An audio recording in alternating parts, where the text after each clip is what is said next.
رادیۆی دەنگی گەلە.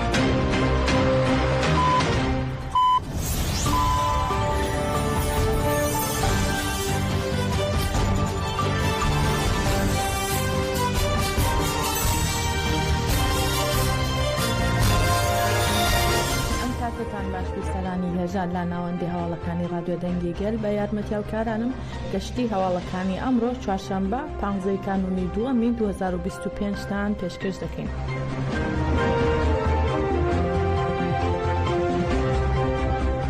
هێرشەکانی دەوڵەتی داگیرکاری تورک و چەتەکانی بۆ سەرسرین و دەوروبەری بەردەوامە. با پێی هەواڵی ئاژانسی هاوار نیوز هێرشەکانی سوپای داگیرکاری تورک و چەتەکانی بۆ سەرسرین و دەوروبەری باچڕی بەردەوامە و لەو چوارچەوەشدا لە ئێستا دەوڵەتی تورک تۆپبارانی سنوورەکە دەکات. سەبارەت بە زیانەکانی هێرشەکانی دەوڵەتی تورک بۆ سەرسرین و دەوروبەری هێشتا زانیاریەک لە بەردەستە نییە.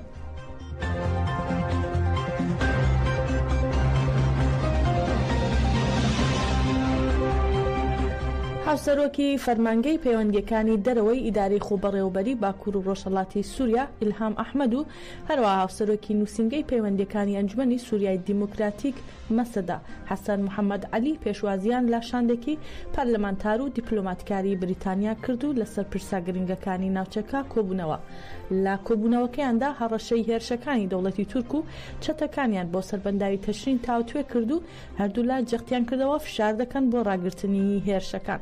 هەر لە کۆبوونەوەکەدا باس لەوە کرا دەبێت هەموو هێزەکانی سووریا بەشداری کۆنفرانسی نیشتمانی سووریا بکەن و ژنان بەشداری کارایان هەبێت لە دیالۆگ و بنیاتنانەوەی سووریادا. هەروەها جەختیان کردەوە دەبێت مۆدێلی ئیدارەی خۆبەڕێوەبەری بپارێزرێت و بکرێتە بەشێک لە ئایندەی سووریا. شاندەکە هەروەها داوایان کرد فشار بکرێت بۆ گەڕانەوەی کۆچبەرانی ئەفرین و ناوچەکانی دیکە و دوورخستنەوەی چەتەکان لە هەرێمەکە و داواشکرا شاندێکی نێونەتەوەی سەردانی باکوور و ڕۆژهەڵاتی سووریا بکەن و لا نزیکەوە چاودێری ڕەوشی مرۆڤی و ئاسایشی هەرێمەکە بکەن. لە کۆتاییدا هەردوو لا دووپاتیان کردەوە پێویستە کۆمەلگای نێونەتەوەی پشتگیری لە هەوڵەکان بکات بە ئاماجی چارەسەری سیاسی لە سووریا.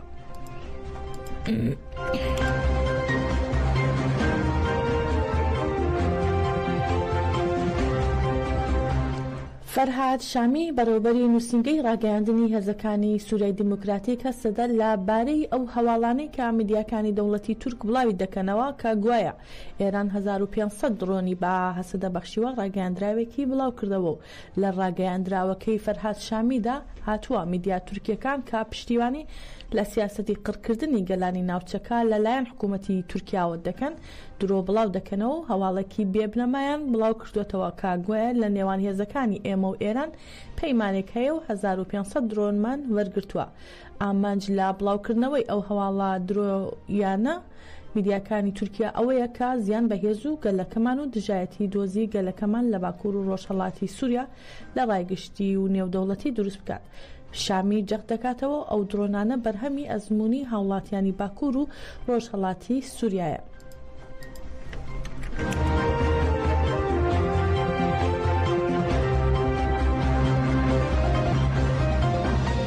دانیشتوانی گەڕەکی شەهید خەباتکار لەسەر بانگەوازی ئیدارەی خۆبەڕێوەبەری بەشداری سەفەربەری بوون و ڕایانگەیان کە چەکیان هەڵگرتووە و یەکینەکانی تێکۆشەریان دامەزراندووە. لەسەر بانگەوازی سەفەربەری ئیدارەی خۆبەڕێوەبەری دیموکراتیکی باکوور و ڕۆژهەڵاتی سووریا چەندین گوند و گەڕەکی فورات بەشداری سەفەربەری بوون. یەکێک لەو گەڕەکانە گەڕەکی شەهید خەباتکاری شاری کۆبانیە کە دانیشتوانی گەڕەکەکە ڕایانگەیان کە بە دامەزراندنی تابووری تێکۆشەر بەشداری سەفەربەری دەبن. دانیشتوانی گەڕک بەشداربوونی خۆیان بۆ سەفەربەری و دامەزراندنی تابور بە ڕاگەیاندراوێک ڕاگەیاند. هەروەها دانیشتوانی گەڕەکی خەباتکار لە ڕاگەیاندراوەکەیاندا ئاماژیان بە بەرخۆدان لە بەنداوی تەشرین و پردی قەرەقۆزاق کرد و وتیان وەک گەلی گەڕەکی شەهید خەباتکار ڕایدەگەێنین کە لیوای تێکۆشەرانمان دامەزراندووە بۆ پاراستنی گەلەکەمان خاکەکەمان و شارەکەمان.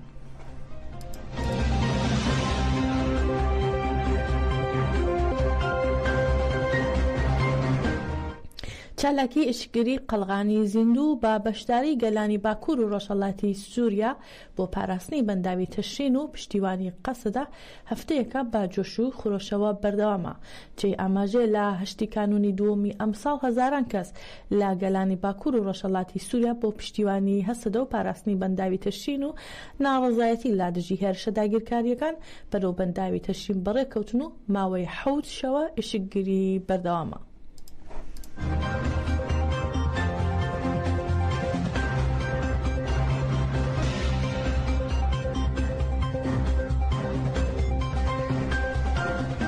لە شاری حەسەکەی ڕۆژاوای کوردستان با مەراسمێکی شکۆدار تەرمی 5 شەروانی شەهیدی هەسەدە لەلایەن خەڵکی حەسەکەوە لە گۆڕستانی شەهید دژوار بە خاکسپێردران.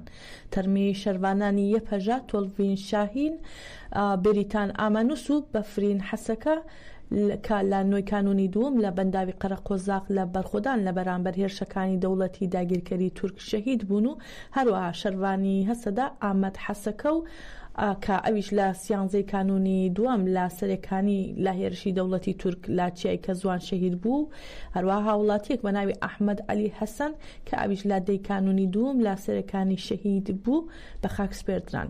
مەراسمی بە خاکسپاردن لە گۆڕستانی شەهید دژوار لە گوندی داودی لەلایەن بنەماڵەی شەهیدانی شاری حەسەکەوە ڕێکخرا. لە مەراسمەکەدا بەڕێوبەری ئەنجومەنی بنەماڵی شەهیدانی سەرەکانی دەڵێت شەهیدان سمبولی تێکۆشان و گرێدراوی وڵاتن. هەروەها یەکێک لە فەرماندەکانی یەپەژا ڕووکان حەسەکە شەهیدانی ئازادی بەبیر هێنایەوە وتیشی بە ڕەنج و فیداکاری شەڕوانانمان ئەمڕۆ دەستکەوتەکانی گەلەکەمان دەپارێزین. ناسنامەی شەهیدان لە مەراسمەکەدا خوێندرایەوە و ڕادستی بنەماڵەکان کرا و تەرمی شەهیدان با دروشمی بەرخۆدان و دڵسۆزی بۆ شەهیدان لە گۆڕستان بە خاکسپێردرا.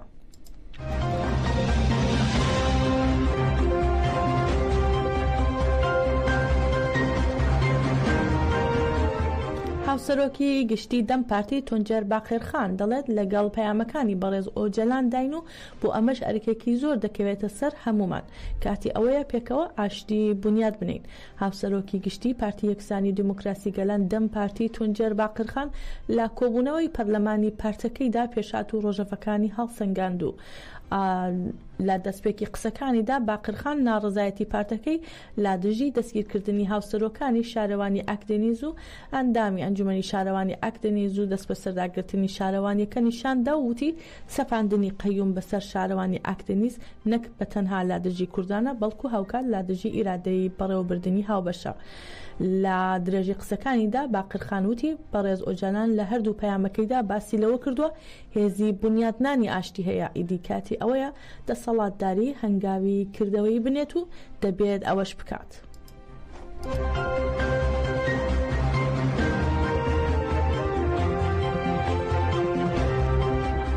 هێزەکانی ڕەنج و دیموکراسی ئەنقەرە لە بەرامبەر دەست بە سەرداگرتنی شارەوانی ئاکدێنیز لا پشکی پارتی یەکسانی دیموکراسی گەلان دەم پارتی و هەروەها شارەوانی بشیکتاش لا پشکی بەڕێوەبەری پارتی گەلی کۆماری جەهەپە ڕاگەیاندراوێکیان خوێندەوە و پەرلەمانتاری دەم پارتی جوولەمێرگ و چەندین کەسی تریش لە مەراسمەکەدا بەشدار بوون.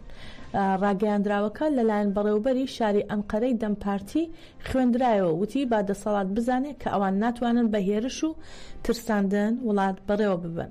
هەروەها بەڕێوەبەری شاری ئەنقەرەی دەم پارتی ئاماژەی بەوەش کرد کە دەست بە سەرداگرتنی شارەوانیەکان زیان بە هەوڵەکانی ئاشتی دەگەیەنێت و تیشی ئەمە لە بەرامبەر ئێرادەی پێکەوە ژیانی گەلان کودتایە و وتیشی لێرەوە بانگەواز دەکەین کە دەست لە کودتای شارەوانیەکانی ئاکدێنیز و بەشیکتاش هەڵبگرن.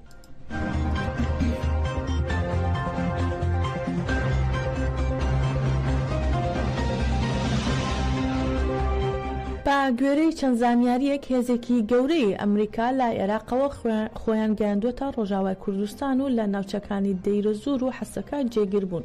باس لەوەش دەکرێت هێزەکە چەکی قورس و تەنانەت چەند هەلیکۆپتەرێکی جەنگیشیان لەگەڵدایە. لەو زانیاریانەی کە دەستکەوتن کاروانێکی گەورەی هێزەکانی ئەمریکا کە لە 40 بار هەڵگری سەربازی و چەند هەلیکۆپترێک پێکاتون لە عێراقەوە بەرەو 3 بنکەی سەربازی ئەمریکا لە ڕۆژاوای کوردستان جوڵەیان پێکراوە و بەشی سەرەکی ئەو هێزەش چوونەتە کێڵگەی غازی عومەر لە دەیرەزور.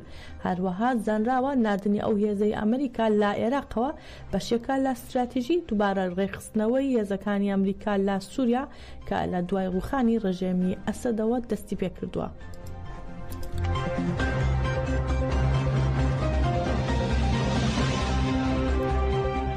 سەرۆکوەزیرانی عێراق لەگەڵ کێر ستارمر سەرۆکوەزیرانی بریتانیا کۆبوویەوە و چەند پرسێکی هاوبەشی نێوان هەردوو وڵات و دۆخی ڕۆژهەڵاتی ناوەڕاستیان تاوتوێ کرد.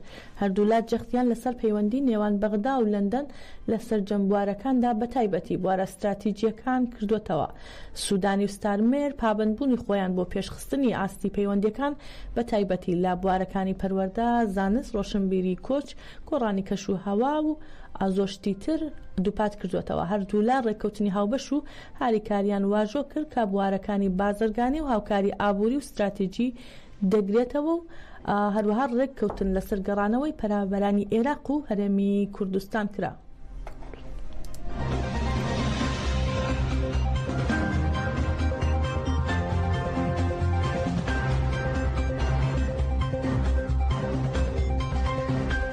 ژمارەیەک لە پسپۆڕانی مافەکانی مرۆڤی نەتەوە یەکگرتووەکان ڕایانگەیان داوا لە ئێران دەکەن کۆتایی بە چەوسانەوەی چالاکوانانی ژنان بهێنن و دەشڵێن دۆسیەی فەخشان عەزیزی ڕنگدانەوەی ئاستی بەرزی چەوسانەوە و ئامانجی هەمیشەی حکوومەتە بۆ بێدەنگکردنی ژنان. هەروەها ژمارەیەک لە پسپۆڕانی مافەکانی مرۆڤی نەتەوەی گرتوەکان ڕاگەیاندراوێکیان بڵاو کردوێتەوە و لە ڕاگەیاندراوەکەیاندا هاتووە داوا لە ئێران دەکەین دەستبەجێ سزای لە سێدارەدانی فەخشان عەزیزی هەڵبوەشێننەوە و لێکۆڵینەوە لە ئەشکەنجە و بێبەشکردنی لە مافی دادگاییکردنی دادپەروەرانە بکەن و کۆتایی بە چاوسانەوە و بە ئامانجگرتنی چالاکوانانی ژنان بهێنن.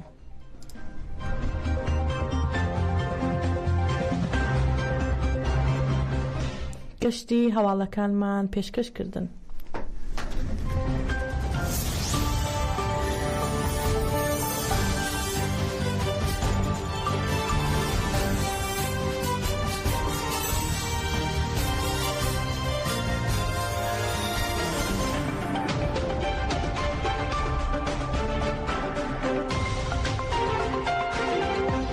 اندام کمیته نوندی PKK Helin Umit Beştari bernameye Taybet Ahmediye Haber TV bu.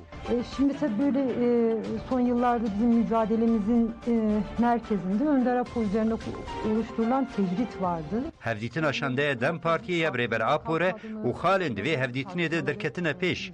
Rebaz uzmaniye haftine rayadarin devleta Türk. Lehember pevajoye nizkatiyen muhalefeta demokratik. Ravşa dawiya Suriye u berxodanan Rojava.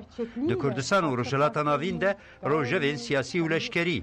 Endama komite navendی PKK Helin Umit van mijaran de bernameye Taybet de dünürxine u bersiva persin rojnamavan serdar erendide. Bilimle ilgili bir kavram, paradigma kavramı. Biraz aslında baktığın yeri değiştirmekle ilgili. Yani durduğun yeri değiştirmekle ilgili. Şimdiye kadar Kürtlere nasıl bakılıyordu? Yani Kürtler nesne... برنامه تایبت ایرول گردما آمده ساعت 17 لگردما بروکسل ساعت 15 هند رادیویا دنگه گلده دکارن گهداری بکن. Nesnedir. Kürtler aslında Türklerden bozmadır. Türk milliyetçiliğinin temel söylemi bu. Benim bir abim vardı. Abime ben bir kere sormuştum.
بنر چرخا جهان زور گردانم مره زور جن چونه پیش برد خوینن ادی قلم گش چونه جور گچه بنر چرخا جهان زور گردانم مره زور جن چونه پیش برد خوینن ادی قلم گش چونه جور گچه متوازن بمره وارن شوره دلوم توازن بمره وارن جنگه گچم توازن بمره وارن شوره دلوم توازن بمره وارن جنگه های هایم گچگی کردانم شیرینم شنگنم هدی آمردانم های هایم گچگی کردانم شیرینم شنگنم هدی آمردانم های هایم کلیل که بردانم دردن زنان بر بند و سرهنگانم های هایم کلیل که بردانم دردن زنان بر بند و سرهنگانم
سری خوراک گچا کردان دلو جگرم هلیان کانشتمان کا آزادی کا دای کا مسویان سری خوراک گچا کردان دلو جگرم هلیان کانشتمان کا آزادی کا دای کا مسویان گچم توازن بمره وارن شوره دلوم توازن بمره وارن جنگه گچم توازن بمره وارن شوره دلوم توازن بمره وارن جنگه های هایم گچگی کردانم شیرینم شنگنم هدی آمردانم های هایم گچگی کردانم شیرینم شنگنم هدی آمردانم های هایم کلیل که بردانم دردن زنان بر بند و سرهنگانم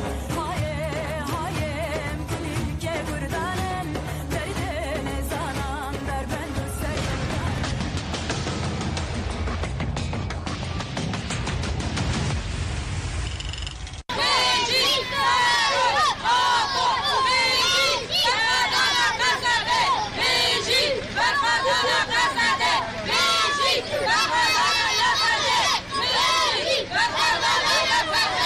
هوا بر عواده دیا شهید کار کرم از کچا کوبانه ما از خادیا کوبانه ما از دایکا شهید و شروان گیشکی ما هیرو دولت ترک دخته دده سر روش آوا دده سر گل ما دده سر صدا تشرین او سر قرق و زاغ او هیرو زاروک منه زاروک وی گلینه مشتو اردوغان و حوال بند ویو و داعش متک بر اما آنها جوانا دیسا تک ببن جوهری وقت دایی که شروانان و شهیدان ام هیرو لکولان بکولان ام پارستن آخا خواد کن ام بر صفه ددن دجمن ام پیشگیریا یا پکه و یا پجه پیشگیریا یا پکه و یا پجه دکن ام پیشگیریا حوال خواد کن ام پیشگیریا قصد دکن برا دجمن وقت زانبه که ام هیرو پیشگیری ددن زاروک خواه و زاروک چپل شهر دا زاروک منه زاروک وی گلینه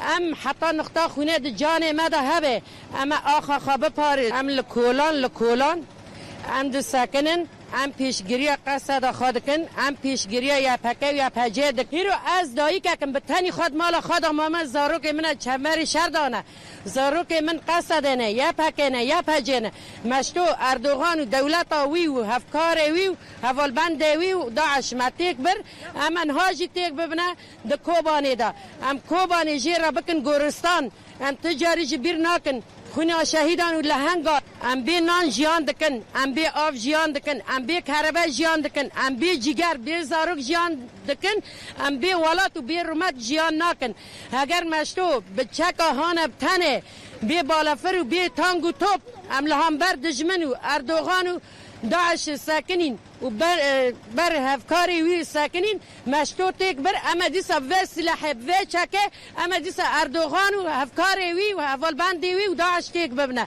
برا تجاری نفکره که بی از کسی نور راک ماره کوبانی والله ما دایی که ما به بزارو که ما به 7 سالی حتی 7 سالی به راجنا چک و سلاح خواه بر صفا دجمن بدن ام تجاری جوی ناترسن دجمن امی باو کالانه سینگ خواب سینگ ویدن به مرتال بن